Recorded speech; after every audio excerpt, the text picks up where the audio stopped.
આજે આપણે જોઈશું આકૃતિઓનું વિશ્લેષણ, જેની અંદર આકૃતિ છે ચોરસ.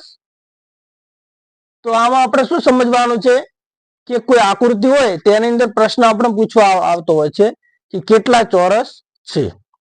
સૌ પ્રથમ તમને ચોરસની ખબર હોવી જોઈએ, બરાબર ને? હવે આ શું છે? લંબચોરસ છે. આ શું છે? ચોરસ. તો કેટલા ચોરસ છે? એક. એક છે ને? આપણે ચોરસ છે. ચોરસ છે કે નહીં? ચોરસ કોને કહેવાય? જેની ચારે બાજુ સરખી હોય તે.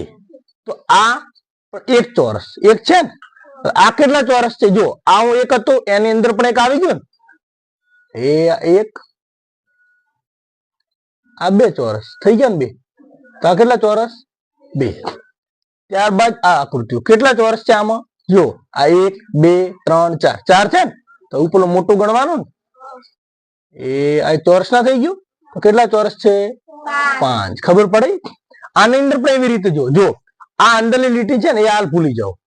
આ એક ચોરસ છે, તમને ખબર છે ને, આવી રીતે હતો ને આનું. આ બાકીના આકૃતિ જેવા છે ને, જો 1 2 3 4 ને એક આ 5 થઈ ગયા કે નહીં? ને એક મોટું ગણવાનું ને, ખબર પડી કે નહીં? તો કેટલા ચોરસ થયા? 6.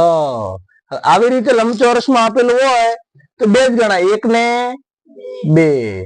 આ આપણે જોયું આકૃતિઓનું વિશ્લેષણ. ચોરસની અંદર કેટલી આકૃતિ હોય. પણ જ્યારે વધારે આકૃતિ આપવામાં આવે, શું આવે? વધારે આકૃતિ. તો તેવી રીતે અહીંયા આપેલ છે કે દાખલા તરીકે સ્તંભ અને હારની સંખ્યા કેવી હોય? સમાન. સ્તંભ અને હારની સંખ્યા કેવી હોય? સમાન. તે ઉપરાંત સૌ પ્રથમ પહેલો ટોપિક જોઈ લઈએ કે આવી રીતે ટોપિક જો આ કેટલા ચોરસ છે? આ એક ચોરસ છે, એક. બરાબર. ત્યારબાદ આ 2, આ 3, આ 4 થઈ ગયા કે ના થયા? તો કેટલા ચોરસ છે? 4. ત્યારબાદ જોઈશું જ્યારે સ્તંભ અને હારની સંખ્યા સમાન હોય. સ્તંભ કોને કહીશું આપણે? જે ઉભા આપેલા હોય તેને શું કહેવાય? સ્તંભ. એ આ સ્તંભ છે. હરોળ કોને કહીશું? જે આડી દોરેલું. આ શું છે? હરોળ છે. બરાબર. તો સૌ પ્રથમ જ્યારે ચોરસની ગણતરી કરવામાં આવે ત્યારે સ્તંભ અને હારની સંખ્યા સમાન હોય તો જ આ ટ્રીક કામ આવે. તો શું કરવાનું? તો જો સૌ પ્રથમ દરેક સંખ્યાનો વર્ગ કરી નાખવાનો. તો 1 નો વર્ગ, ત્યારબાદ 2 નો વર્ગ, ત્યારબાદ 3 નો વર્ગ, ત્યારબાદ 4 નો વર્ગ. તો વર્ગ કરો. સૌ પ્રથમ 1 નો વર્ગ કેટલો થાય? 1.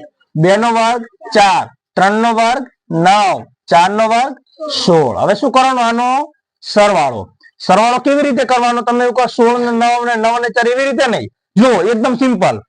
1 ને 9 10 પ્લસ 16 ને 4 20. 10 ને 20 બરાબર કેટલા આવે? 30. આ ચોરસમાં આ આકૃતિ છે, એમાં ચોરસ કેટલા છે? 30. ખબર પડી ને? ત્યારબાદ જો જ્યારે સ્તંભ અને હારની સંખ્યા કેવી હોય? અલગ અલગ. આમાં કેવી હતી? સમાન. પણ આની અંદર કેવી છે? અલગ અલગ. જ્યારે અલગ અલગ હોય ત્યારે શું કરવાનું? તો સૌ પ્રથમ તમારે છેલ્લો અંક જોવાનો. હરોળ નો હોય ને, હરોળ ને સ્તંભ બંને જોઈ લે. આપણે છેલ્લો અંક જોવાનો. આ 3 2 1. તો સૌ પ્રથમ છેલ્લા અંક થી શરૂ કરવાની ગણતરી. 3 ને એના છેલ્લા અંક વડે ગુણો. કેટલો છે? 4. તો 2 ની સામે 2 ગુણ્યા 3 આવશે. 1 ની સામે 1 ની સામે 2 આવશે. આવી રીતે આવશે ને. 3 ની સામે 4, 2 ની સામે 3, 1 ની સામે 2.